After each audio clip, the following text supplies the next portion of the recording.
Hello అండి. ముందుగా అందరికీ శ్రావణ మాస శుభాకాంక్షలు, శ్రావణ శుక్రవారం శుభాకాంక్షలు అండి. ఈరోజు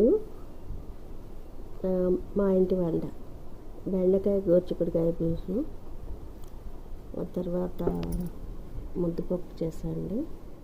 ముద్దపప్పు తర్వాత క్షీరాన్నం నైవేద్యంగా అమ్మవారికి క్షీరాన్నం నైవేద్యం చేశాను.